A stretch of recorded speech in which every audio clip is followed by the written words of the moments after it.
Kanpur test के पहले दिन का खेल जहां पर टॉप ऑर्डर हुआ फेल और उसके बाद संभाली जडेजा और श्रेयस अय्यर की शानदार साझेदारी की वजह से भारतीय पारी संभलती हुई नजर आई। नमस्कार, आप देख रहे हैं हमारी ये स्पेशल कवरेज और मैं हूं राजीव मिश्रा।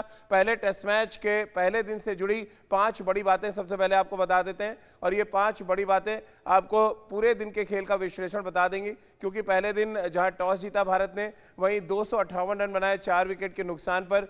84 ओवर का खेल हुआ कुल और इन 84 ओवर्स में ज्यादातर बल्लेबाजी की श्रेयस अय्यर और रविंद्र जडेजा ने। दोनों ने 113 रनों की साझेदारी की 5वें विकेट के लिए।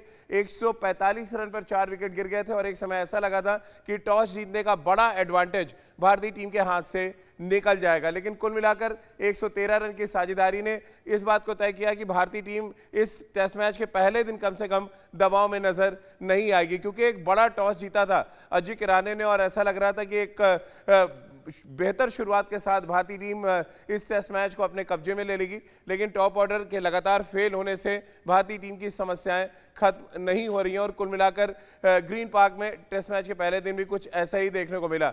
अब हमारे साथ इस समय चर्चा में जुड़ रहे हैं सबा करीम, हमारे साथ हैं। सबा भाई, पहले दिन का खेल और पहले दिन के खेल में 258 रन बने 4 विकेट के नुकसान पर, कैसे आप देखते हैं पहले दिन के खेल को अगर हम विश्लेषण करें तो? शानदार रिकवरी रही भारत की तरफ से राजीव क्योंकि लंच और टी के बीच में एक ऐसा स्पेल डाला था न्यूजीलैंड के बॉलर्स ने, विशेष करके काइल जेमिसन और टिम साउदी ने, तो ऐसा लग रहा था कि भारत की परेशानी जो बढ़ जाएगी। तो वहाँ पर शानदार रिकवरी दिखाई, शानदार साझेदारी निभाई है श्रेयस अय्यर जो अपना पहला मैच खेल रहे हैं और रविंद्र जडेजा ने, और इन्हीं दोनों की बल्लेबाजी की वजह से ही भारत इस समय एक स्ट्रॉन्ग पोजीशन में है। 258 फॉर 4, 85 ओवर का खेल हुआ है, दूसरी नई बॉल ली जा चुकी है, पर विकेट में ज़्यादा कुछ है नहीं, बहुत ही धीमा विकेट है ये। और मुझे लगता है कल अगर पहला सेशन भारत खेल लेता है तो एक बड़ा स्कोर ज़रूर खड़ा कर सकता है।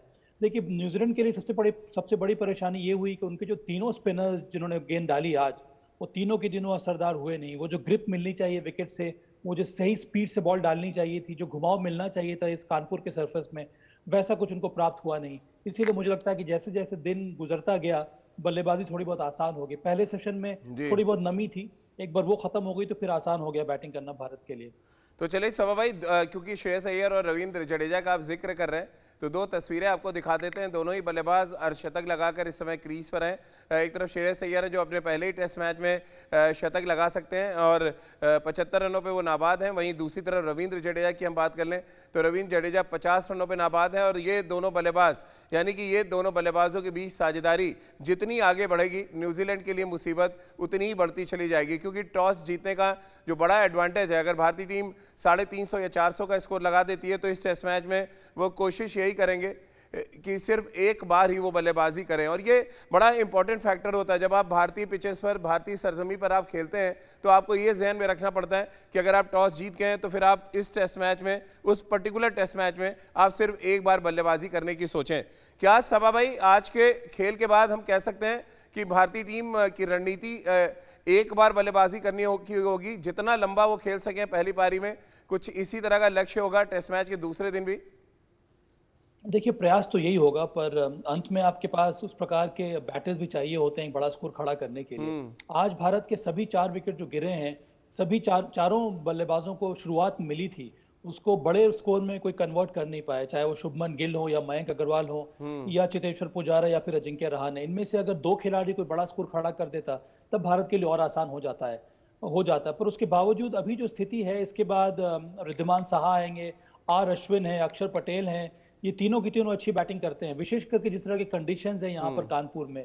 तो उम्मीद जरूर की जाती है अगर आप एक कम से कम एक बड़ा स्कोर खड़ा करें, फिर देखा जाएगा कि second day third day wicket किस तरह से बिहेव कर रहा है। पर अच्छी बात ये रही है भारत के लिए कि कम से कम ये साझेदारी बनाई है श्रेयस अय्यर और रविंद्र जडेजा। श्रेयस अय्यर ने कितना इंप्रेस किया सबा भाई आपको? पहला टेस्ट मैच खेल रहे थे, 75 रन पे वो खेल रहे हैं, दिल्ली कैपिटल्स में आपके पास भी हो रहे हैं, कितना इंप्रेस होकर पाए? और जडेजा 86 रनों के औसत से बैटिंग कर रहे हैं पिछले 3 सालों में हिंदुस्तान के पिचेस पर। देखिए, श्रेयस अय्यर बस इस मौके का इंतजार कर रहे थे, और जिस तरह के विकेट है, जिस तरह के कंडीशंस हैं, इनको इतना ज़्यादा अनुभव है डोमेस्टिक क्रिकेट खेलने का, इस तरह की विकेटों पर खेलने का, तो उनको पता है कि मैं थोड़ा देर अगर आधा घंटा विकेट पर गुजार लूंगा, फिर न्यूजीलैंड की जो बॉलिंग अटैक है उसमें ऐसा कोई बॉलर नहीं है जो मुझे आउट कर सकता है। अगर जी। आप इस विश्वास के साथ बल्लेबाजी करेंगे तो फिर आप बड़ा स्कोर ज़रूर खड़ा कर सकते हैं। बहुत ही मैच्योर पारी रही, उनको पता था कि उनके स्कोरिंग ऑप्शंस क्या हैं, किस तरह से उनको शॉट्स खेलने हैं स्पिनर्स के विरुद्ध या फिर पेस बॉलर्स के विरुद्ध। तो ये दर्शाता है कि अगर आप लंबे समय से डोमेस्टिक क्रिकेट खेलते आ रहे हैं, तो आपको पता है कि मुझे बड़ा स्कोर किस तरह से बनाना है, हमें हमें रन्स जी। किस तरह से एक्यूमुलेट करने हैं, विशेष करके ऐसे कंडीशंस में, जो कि आज श्रेयस अय्यर ने दिखाया। रविंद्र जडेजा एक बहुत ही अहम रोल अदा कर रहे हैं इस समय भारत के लिए, और इसी बल्लेबाजी की वजह से ही राजीव, भारत के बाहर भी जडेजा नंबर 6 या नंबर 7 पर आते जी। हैं खेलने के लिए, और उनकी जगह 11 में पक्की होती जा रही है, क्योंकि जिस तरह का जी। उनका एफर्ट रहता है बैटिंग में लोअर डाउन द ऑर्डर, और उसका महत्व बहुत ज़्यादा है इस भारतीय टीम में। चलिए, रितेंद्र सोढी भी हमारे साथ इस चर्चा में शामिल हो रहे हैं। रितेंद्र, पहले दिन का खेल, टॉस जीतने के बाद 258 रन 4 विकेट के नुकसान पे, और एक तरह से कहा जाए संकट मोचक साझेदारी की श्रेयस अय्यर और रविंद्र जडेजा ने 113 रनों की, 145 पे 4 हो गए थे। कैसे आप एनालिसिस करेंगे पहले दिन के खेल को? कर रही थी, विकेट खो दी थी बहुत क्रुशियल मोमेंट पे, और जैसे स्टार्ट मिला था अब बल्लेबाजों को टॉप 4, तो उन्होंने कैपिटलाइज नहीं किया। लेकिन श्रेयस अय्यर, उनको सुबह सुबह डेब्यू कैप दी सुनील गावस्कर जी ने, और उसके बाद जो ऑनर कैप लेके उनको मिला है, उसको कैसे बनाया ऐसी बल्लेबाजी करके। तो जी हाँ, he is surely a man to be noted in the notebook. और जिस तरह रविंद्र जडेजा खेले, ये तो सीजन प्रो हैं। आप T20 की बात करें, वनडे की बात करें, टेस्ट क्रिकेट की बात करें, ये भारतीय टीम के संकट मोचन है। तो बहुत अच्छी बल्लेबाजी, और ये पार्टनरशिप अब खतरनाक साबित हो सकती है न्यूजीलैंड के लिए, क्योंकि उनको कल सुबह आते ही अर्ली इन रोड करने पड़ेंगे। नहीं तो यहां से अगर रन बढ़े, भारत पहले बल्लेबाजी कर रहा है, तो प्रेशर न्यूजीलैंड पे आ सकता है। बिल्कुल, और दूसरे टेस्ट मैच के दूसरे दिन पर पूरा एनालिसिस करेंगे।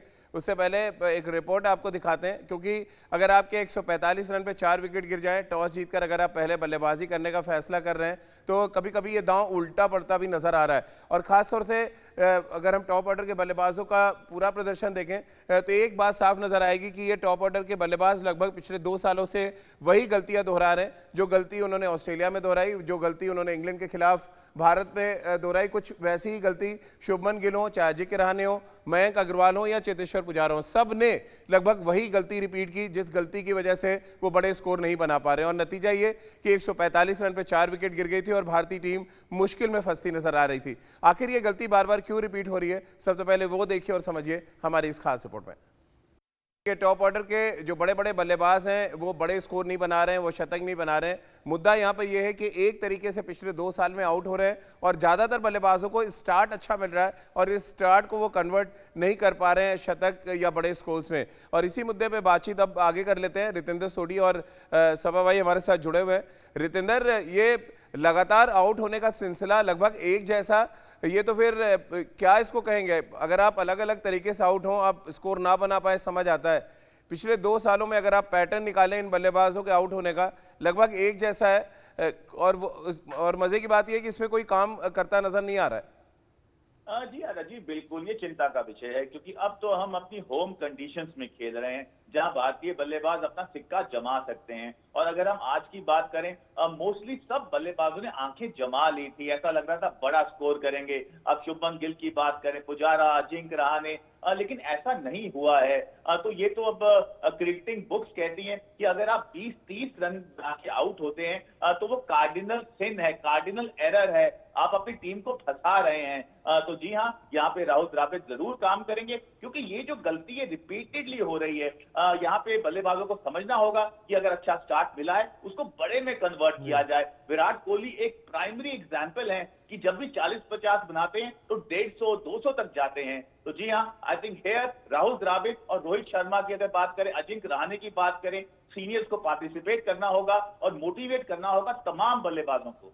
बिल्कुल, और सबा भाई पिछले 1 साल से विक्रम राठौर टीम के साथ हैं, बैटिंग कोच हैं, और आपने भी ऑब्जर्व किया होगा कि जो आउट होने का पैटर्न है, चेतेश्वर पुजारा का लगभग एक जैसा है, अजिंक्य रहाणे का एक जैसा है, शुभमन गिल को अंदर आती गेंदों पे प्रॉब्लम हो रही है। कैसे होगी ये रेक्टिफाई? और उससे भी ज्यादा चिंता का सबब है कि स्टार्ट अच्छा मिल रहा है, आप 25-30 बना के आउट हो रहे हैं, और ये क्रिकेट की भाषा में इसको क्राइम कहते हैं।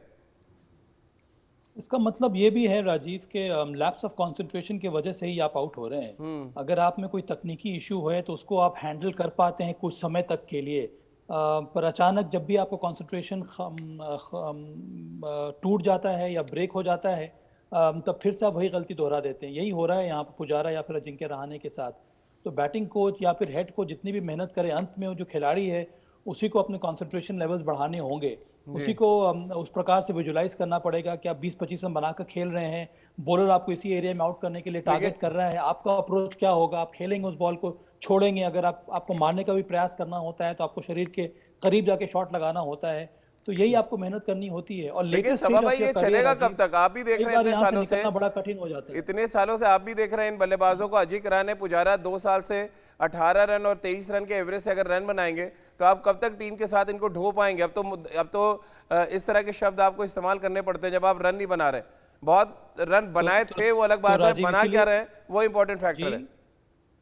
मैं वापस आपकी बात पर आ रहा हूँ राजीव। इसीलिए मैंने कहा था इस टेस्ट श्रृंखला के पहले भी, जहां पर सोढी जी या फिर आप या राजकुमार यही कह रहे थे कि अजिंक्य रहाणे को और मौका मिलना चाहिए। मेरा ये कहने का मतलब है कि अब समय आ गया है कि आप नई पीढ़ी को तैयार करें, क्योंकि ये 2 साल के अंदर ये नया टेस्ट मैच साइकिल शुरू हो रहा है। अब जिस तरह से श्रेयस अय्यर को मौका मिला, उन्होंने रन बनाया है, उसी प्रकार से कई सारे युवा प्लेयर्स हैं जो अच्छा कर रहे हैं। अब यहाँ पर आने वाले समय में भारत को ये भी देखना होगा, चयनकर्ताओं को, राहुल द्रविड़ को, कि आपका मुकाबला दक्षिण अफ्रीका में होने वाला है, वहाँ की विकेटें किस प्रकार की हैं। तो आपको उस तरह से यंगस्टर्स को तैयार करने होंगे ताकि वो जो नया जनरेशन है वो आके इन सभी खिलाड़ियों की जगह ले। अगर आपके पास अनुभव है तो उस अनुभव की वजह से आप कितना साल और आगे खेल सकते हो, उसमें कंसिस्टेंसी चाहिए। अगर आप कंसिस्टेंटली परफॉर्म नहीं कर रहे हैं फिर आपको जगह देनी होगी नए खिलाड़ियों को। क्या रितेंद्र, चलते चलते 30 सेकंड में जवाब चाहिए आपसे, क्या चलते चलते भारत एक बार टेस्ट मैच में बैटिंग करना चाहेगा जिस तरह की स्ट्रेटजी के साथ जडेजा और अय्यर बैटिंग कर रहे हैं?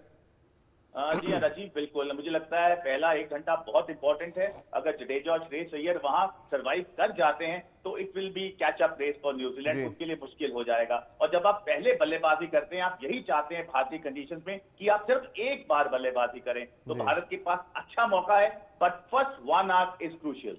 बिल्कुल, बहुत बहुत शुक्रिया रितेंद्र आपका, और सभा भाई आपका बहुत बहुत शुक्रिया हमारे साथ जुड़ने के लिए। तो स्ट्रैटेजी भारतीय टीम के लिए बिल्कुल साफ है। श्रेयस अय्यर, रविंद्र जडेजा की शतकीय साझेदारी दोहरे शतकीय साझेदारी में अगर तब्दील हो जाए और नीचे के लोअर ऑर्डर के बल्लेबाज टेस्ट मैच के दूसरे दिन अच्छा कंट्रीब्यूशन करते हैं, तो एक बात तो तय है कि 3 स्पिनर्स के साथ भारतीय टीम इस मैच में जो उतरी है उनका बड़ा रोल हो जाएगा और भारतीय टीम इस टेस्ट मैच में सिर्फ एक बार बल्लेबाजी करना पसंद करेगी। तो चलिए हमारी इस खास पेशकश में फिलहाल इतना ही।